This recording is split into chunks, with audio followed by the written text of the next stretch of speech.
Pensemos en esto. Un país que, en su propia constitución, le da derechos a los ríos, a los bosques, como si fueran personas. Suena increíble, ¿verdad? Bueno, ese país existe y se llama Ecuador. Pero, y aquí viene la gran paradoja, esta misma nación, que es pionera en defender el planeta, está lidiando con unas crisis internas tan, pero tan fuertes, que amenazan con hacer pedazos esos mismos ideales. Hoy vamos a analizar esta contradicción que es fascinante. A ver, para entender por qué Ecuador llegó a ser algo tan audaz, tenemos que ampliar la mirada, ver el panorama completo. Y la verdad es que un texto académico de allá lo clava. La humanidad se enfrenta a una crisis ecológica sin precedentes. Ojo, no estamos hablando de un problemita, no. Es una situación que simplemente exige soluciones que estén a la altura, soluciones radicales.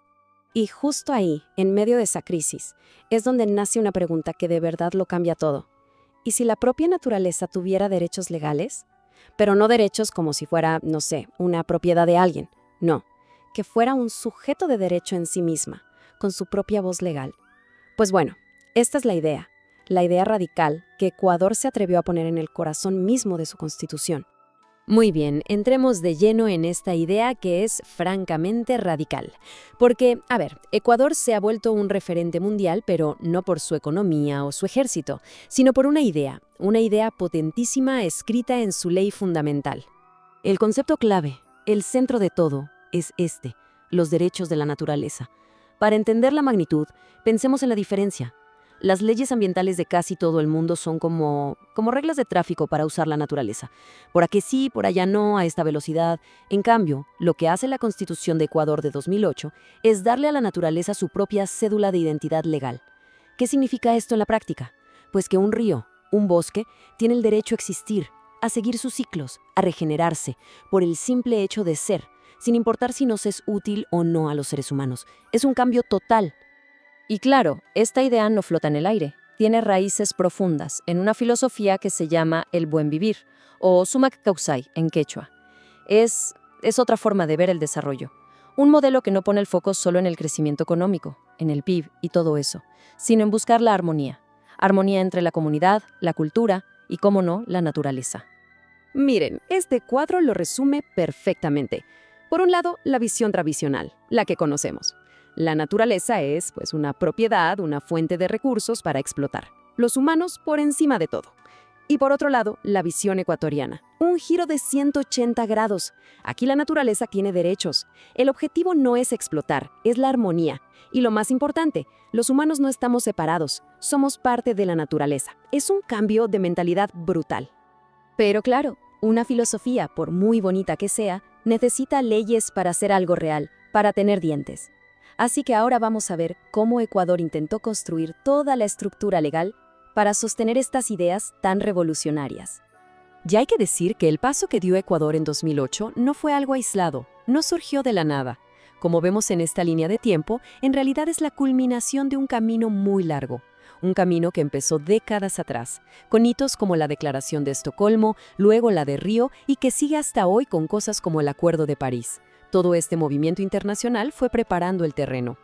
Esta es la arquitectura legal, la estructura, es como una cascada si lo piensan. Arriba del todo, intocable, la Constitución, es la que marca el gran principio, los derechos de la naturaleza. De ahí baja al siguiente nivel, el Código Orgánico del Ambiente, el COA, que es como el gran reglamento general. Luego, un paso más abajo, están los reglamentos que ya entran en el detalle, en el cómo se hace, y finalmente, en la base, las normas técnicas súper específicas para cada sector, la minería, el petróleo. La idea es que ese principio de la Constitución vaya cayendo y empape todo hasta llegar al último rincón del país. Bien, hasta aquí la verdad todo suena bastante bien, ¿no?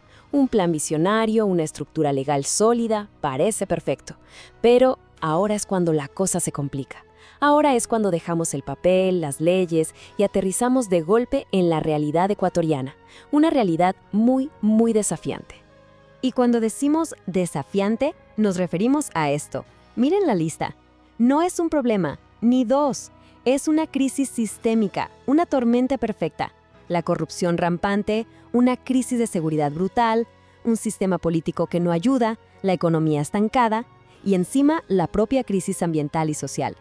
Todo está conectado, una cosa alimenta a la otra. Es como un nudo imposible de desatar. Y claro, la pregunta cae por su propio peso. ¿Cómo demonios se supone que una idea tan bonita, tan noble como los derechos de la naturaleza, va a sobrevivir en un ambiente así? Ya no digo florecer, digo sobrevivir. Y si hay un lugar donde este choque entre el ideal y la realidad es más brutal, es aquí, cuando esos principios tan elevados de la Constitución se topan de frente con las industrias que, nos guste o no, son el motor de la economía del país. La ley, claro, intenta poner un poco de orden en este choque de trenes. Como se ve en la tabla, para cada sector estratégico, hidrocarburos, minería, sector eléctrico, hay un reglamento ambiental específico, unas reglas del juego. Sobre el papel, la idea es buscar un equilibrio. Pero en la práctica esto es una batalla campal, una lucha constante entre proteger el medio ambiente y la presión, la enorme presión, por generar dinero y desarrollo. Y para que esto no se quede en abstracto, hablemos de casos reales. El primero, emblemático, Chevron Texaco. Esto es una batalla legal de décadas, una historia larguísima sobre una contaminación petrolera gigantesca en la Amazonía. Este caso se convirtió literalmente en la prueba de fuego para ver si la justicia ambiental y la responsabilidad de las grandes empresas existieran de verdad en el país. Y si el caso anterior era sobre justicia, este es sobre prioridades, el famoso caso Yasuní y ITT. La idea era increíble, dejar el petróleo bajo tierra sin tocarlo, en uno de los lugares con más biodiversidad del mundo. ¿A cambio de qué? De que la comunidad internacional pagara una compensación. Bueno, la iniciativa fracasó, y su fracaso fue un golpe de realidad durísimo, que dejó algo muy claro. Cuando aprieta la necesidad económica, muchas veces el compromiso de conservar la naturaleza se queda en segundo plano. Entonces, después de ver las leyes tan avanzadas y la realidad tan complicada, llegamos a la pregunta del millón, la que define toda esta paradoja ecuatoriana. ¿Qué sacamos en claro de todo esto? ¿Qué nos enseña esta experiencia que es a la vez tan valiente y tan llena de conflictos? Y la pregunta es esta. ¿Es la Constitución visionaria de Ecuador un modelo a seguir para el resto del mundo? ¿Un plan audaz para nuestro futuro ambiental? ¿O es más bien una advertencia? Una historia que nos dice que las leyes más bonitas del mundo se estrellan si la realidad de un país no las puede acompañar. Quizás, y solo quizás, la verdadera lección de Ecuador no es una respuesta, sino una idea. Que reconocer los derechos de la naturaleza en un papel es el primer paso, un paso histórico, pero que el paso de verdad difícil, el que lo cambia todo, es aprender a vivir cada día de acuerdo con esa idea.